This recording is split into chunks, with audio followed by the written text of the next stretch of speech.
바로 이 모습입니다. 지금 이 분수대죠. 한강시민공원의 분수대에서 아이들이 뛰놀고 있는 모습입니다. 어제 날씨가 좋다 못해서 약간 초여름 같은 느낌마저 있었습니다. 어제 이렇게 참 날씨가 좋다 못해 약간 덥다라는 느낌까지 있었는데 오늘은 현재 상당히 하늘이 좀 어둑어둑 구름이 많이 껴있는 상태입니다. 그리고 중부지방에는 비도 예고가 돼 있다라고 하니까 출근하시는 분들 우산 챙겨서 나오시길 좀 권해드립니다. 아침에 매일경제 뉴스 종합 비타민 언제나처럼 TV로 좀 크게 보시다가요. 궁금한 점 유튜브 댓글로 남겨주시면 같이 좀 얘기를 보겠습니다. 네, 오늘 눈길 가는 기사 같이 볼까요?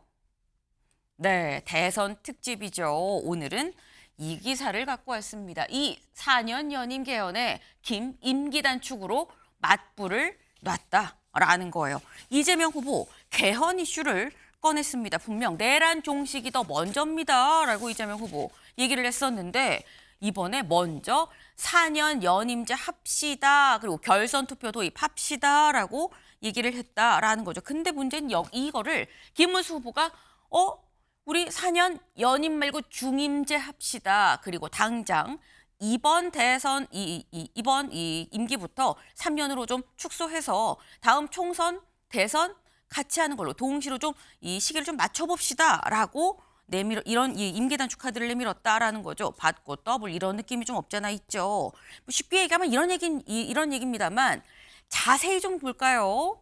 표 같이 보겠습니다. 이거죠. 이재명 후보의 지금 개헌안입니다. 먼저 4년 연임제 그리고 결선 투표제 그리고 거부권 행사에 대해 대통령의 거부권 행사에 대해서 본인 직계가족 뭐 등등의 이런 관련한 부분들에 대해선 거부권 행사를 좀 제한하도록 하자라고 얘기를 했습니다. 그리고 국회의 권한도 국무총리를 국회가 추천을 하고 공수처, 검찰청, 경찰청 등등등의 기관장을 임명할 땐 국회 동의를 의무화하고요.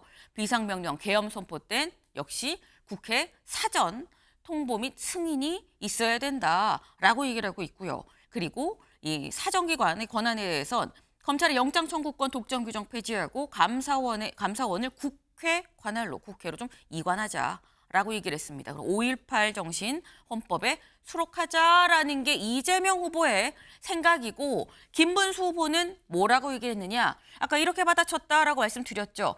4년 연임 말고 중임으로 가자. 그리고 당장 이번 대통령 임기부터 3년으로 좀 축소하고 대통령 불소추 특권 이거 아예 폐지합시다라고 얘기를 하고 있습니다. 국회의원 불체포 특권, 면책 특권도 다 폐지하고요. 국민입법제, 국회의원 국민소환제도 도입을 하고 국회의 권한남용 관련해서 견제 방안을 좀 만들어야 된다라고 얘기를 하고 있고요. 사정기관 권한 관련해서 대법관, 헌법재판관 관련해서 국회에서 추천하는 부분 이거 국회의 3분의 2의 동의가 필요한 추천위원회를 따로 만들어서 이걸 법정 기구화를 합시다라고 얘기를 하고 있어요. 그리고 여기 2028년 4월 총선 주기 대통령 선거 주기를 일치하자. 요게 아까 나온 요 권력 부분에 있어서 이 차기 대통령 임기 3년으로 축소하자라는 거 맞물려 있는 내용인 거죠. 이렇게 지금 얘기를 하고 있다라는 겁니다.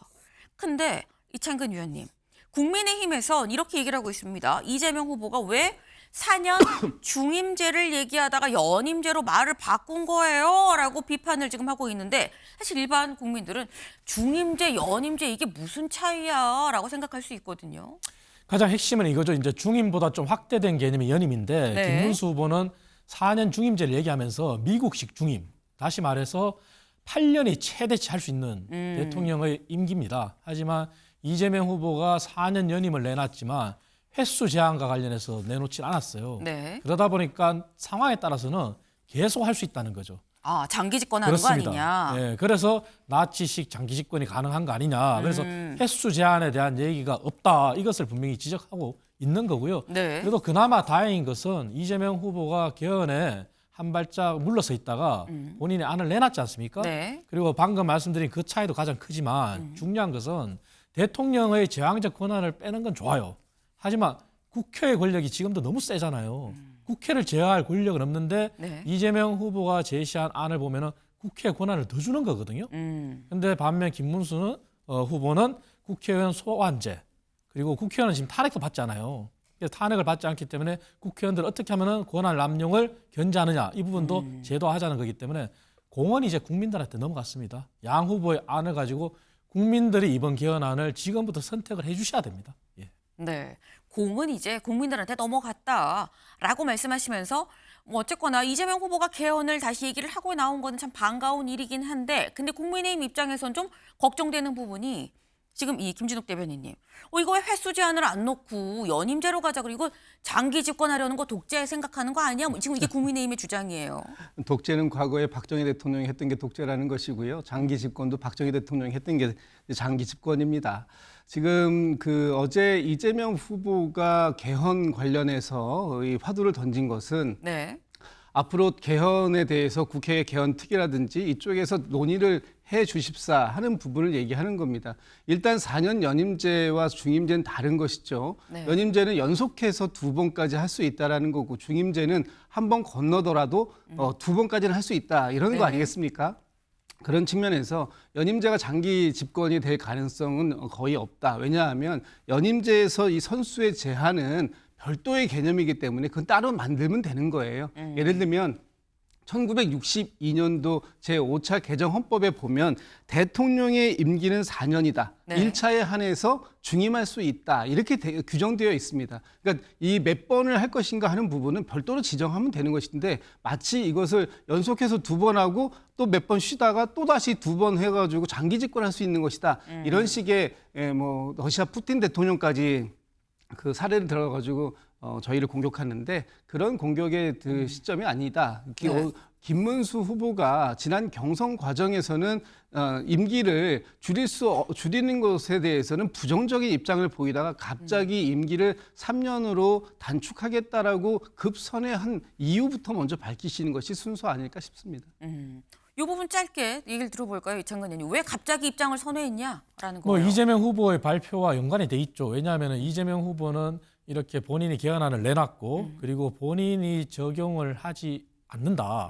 차기 대통령부터 적용을 받는다 하면서 마치 선심 쓰듯이 얘기하시는데 네. 그것은 현행 헌법에 128조에 그렇게 되어 있습니다. 개헌안이 통과될 경우에 현직 재직 대통령한테 적용이 안 됩니다. 하지만 이재명 후보가 말씀하신 거는 총선과 임기를 맞춰서 중간 평가를 하자는 거거든요. 네. 근데 사실 가장 좋은 거는 지금 어느 후보가 당선되더라도 과도기적인 정부가 돼야 되고 다음 가장 빠른 총선하고 임기를 맞추는 게 국민들이 바라는 거잖아요. 그래서 이재명 후보의 제안을 받은 겁니다. 받아서 그렇다면 어느 누가 되더라도 이번에 우리가 과도기 정부로서 임기를 줄이자. 그래서 2028년부터 뭐가 됐든 간에 개헌안이 적용되도록 하자 이겁니다. 예. 네. 짧게 요거는 좀 팩트이기 때문에 네. 말씀을 드릴 것 같습니다. 이재명 후보가 어제 제안한 것은 총선과 대통령의 그 임기 주기를 맞추자라는 뜻이 아니고요. 2023년이 되면 지방선거와 대통령의 임기 주기가 딱 정확하게 일치해서 맞습니다. 그래서 대통령은 중앙행정이고 또 지방행정과 임기를 같이 맞춰서 4년 단위로 넘어가는 것으로 하고 그 가운데에 있는 총선을 통해서 정부를 견제할 수 있는 그런 방식이 가장 합리적인 방식이다. 어제 그렇게 주장했다는 말씀드립니다. 네, 2030년을 아마 말씀을 하신 것 같아요. 네. 근데 지금 일단 말씀은 이 국민의힘 입장에서는 이재명 후보가 얘기한 거 우리가 받아준 거 아니겠느냐. 근데 지금 이재명 후보는 우리는 그거를 주장한 게 아닌데 무슨 얘기하는 거지 이런 말씀인 건데 요거 하나만 짧게 여쭤보겠습니다. 김진욱 대변인님. 그러니까 이재명 후보가 그동안 내란 종식이 먼저다라고 얘기를 했었는데 대선을 16일 앞둔 어제 이 개헌 이슈를 다시 꺼냈다라는 건 그럼 내란 종식은 됐다라고 이재명 후보는 판단하고 있는 거냐라는 얘기가 나올 수 있거든요. 이재명 후보가 개헌에 대해서 미온적이다, 부정적이다라고 그동안 국민의힘에서는 주장해 왔습니다만 이재명 후보 역시 지난 22년 대선에서도 그렇고 계속해서 이 현행의 87 체제 헌법이 어느 정도 수명이 다했음. 그래서 새로운 헌법을 개정해야 할 필요성은 분명히 있다라는 부분을 수차례 밝혀왔었고요. 네. 또 지난 연초에 이 국민의힘에서 계속해서 개헌을 주장했을 때 그때 당시의 상황에서는 윤석열 전 대통령 12.3 비상계엄 내란 사태에 대한 헌법재판소에서의 최종적인 판단이 나오기 전이었기 때문에 내란 종식하는 것, 특히 윤석열 전 대통령의 파면을 그 헌법재판소가 선언해 주는 것, 이것이 먼저다라는 입장이 있었던 것이고요. 이제 대선 기간 중이었기 때문에 그때도 분명히 대선이 들어가게 된다면 이재명 후보의 이 개헌과 관련된 입장은 당시 발표가 될 것이다라고 예고를 한 바가 있습니다. 네. 그렇기 때문에 이젠 때가 되었고요. 특히 어제 5.18 광주 민주화운동 45주년을 맞이해서 5.18 정신을 헌법의 전문에 수록하자라는 내용까지를 다 같이 포함해서 전체적으로 개헌과 관련된 공약을 말씀드렸다. 이렇게 이해하시면 좋을 것 같습니다. 네, 내란 종식이 마무리됐다고 판단했다기보다는 그 당시에 내란 종식이 더 우선입니다라고 얘기할 당시엔 헌재의 이 윤석열 전 대통령에 대한 파면 여부가 판단이 나오기 전이었었기 때문에 그게 일단 일단락이 돼야 된다라는 우선순위의 얘기였었다. 라고 말씀을 지금 하셨어요. 네. 지금 일단 양쪽에서 다 개헌 얘기를 하고 있는 거죠. 근데 문제는 개헌이라는 게 원포인트 개헌도 사실 쉽진 않다. 그런데 6월 3일까지 이제 오늘로써 15일 남았나요? 15일 남은 이 지금 상황에서 개헌 논의가 얼마나 무르익을 수 있을 것이냐가 관건이 될 것 같습니다.